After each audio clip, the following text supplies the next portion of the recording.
Welcome to Tripura Info News Update.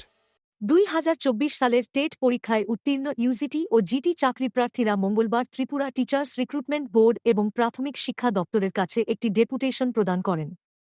ডেপুটেশনের মাধ্যমে চাকরি প্রার্থীরা 3 দফা দাবি তুলে ধরেন। তাদের দাবি 2024 সালের টেট পরীক্ষায় উত্তীর্ণ ইউজিটি ও জিটি প্রার্থীদের রিকমেন্ডেশন লিস্ট অবিলম্বে প্রকাশ করতে হবে। পাশাপাশি নতুন জব নোটিফিকেশন জারি করে অবশিষ্ট যোগ্য প্রার্থীদের নিয়োগের উদ্যোগ নিতে হবে। এছাড়া সকল ইউজিটি ও জিটি চাকরি প্রার্থীর নিয়োগ প্রক্রিয়া দ্রুত সম্পন্ন করারও দাবি জানান তারা। চাকরি প্রার্থীদের বক্তব্য, দীর্ঘদিন ধরে নিয়োগের অপেক্ষায় থাকায় তারা অনিশ্চয়তার মধ্যে রয়েছেন। তাই দ্রুত প্রয়োজনীয় প্রশাসনিক পদক্ষেপ গ্রহণ করে নিয়োগ প্রক্রিয়া সম্পন্ন করার জন্য সংশ্লিষ্ট কর্তৃপক্ষের প্রতি আহ্বান জানান তারা। টেট উত্তীর্ণ বেকার যুবক যুবতীরা একসাথে জড়ো হয়েছে, কারণ আমাদের 2 বছর ধরে আমাদের রিক্রুটমেন্ট হচ্ছে না। আমরা পাস করে বসে আছি, সার্টিফিকেট আমাদের হাতে আছে, কিন্তু আমাদের রিক্রুটমেন্ট হচ্ছে না।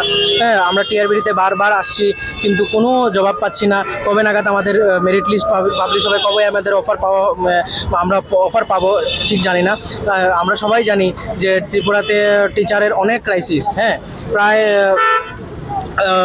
4000-এর উপরে এলিমেন্টারি দপ্তরে ভ্যাকেন্সি আছে, তারপরেও আমাদের রিক্রুটমেন্ট হচ্ছে না। হ্যাঁ, প্রায় 370টা স্কুলের উপরেও এমন স্কুল আছে যাদের সিঙ্গেল টিচার, মানে একজন টিচার দিয়েই পুরো স্কুল চলছে। হ্যাঁ, তার উপরে গত 2 জুলাই সেন্সাসের জন্য প্রায় অনেকগুলো টিচার সেন্সাসের মধ্যে নাম গিয়েছে, যার মধ্যে দেখা গেছে যে কিছু কিছু স্কুল 4 জন টিচার আছে, তার মধ্যে 2 জন এই সেন্সাসের জন্য চলে গেছে। মানে আগামী তারা 2 মাস এই স্কুলে আসবে না। হ্যাঁ, তো ওইগুলো স্কুলের কীভাবে পঠন পাঠন চলবে? তো তার সাথে অনেকগুলো স্কুলের টিচারগুলো বিএলওর কাজে যুক্ত, ওরা ক্লাস করতে পারছে না। হ্যাঁ, তার সাথে অনেক প্রশাসনিক কাজের সাথে টিচাররা যুক্ত আছে।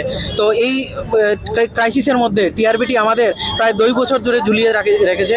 আমাদের কোনো রিক্রুটমেন্ট হচ্ছে না, আমরা বারবার আসছি, কোনো ধরনের সদুত্তর পাচ্ছি না।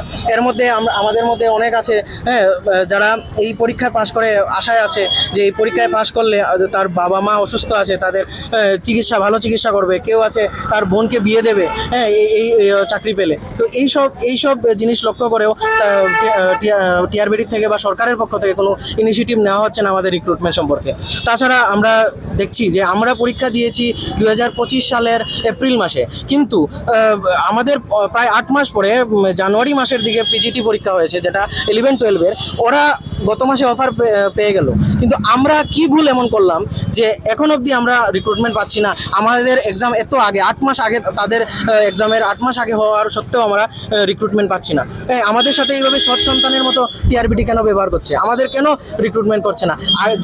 সবাই জানি ফার্স্ট কাম ফার্স্ট সার্ভ। তো আমরা যেহেতু আগে এক্সাম দিয়েছি, তাহলে আমরাই আগে রিক্রুটমেন্ট পাবো। তো আমাদের বাইপাস করে পিজিটিদের রিক্রুটমেন্ট করা হচ্ছে, কিন্তু আমাদের রিক্রুটমেন্ট করা হচ্ছে না। তো এর কোনো সদুত্তর না গভর্নমেন্ট থেকে পাচ্ছি, না কোনো টিআরবিডি থেকে পাচ্ছি।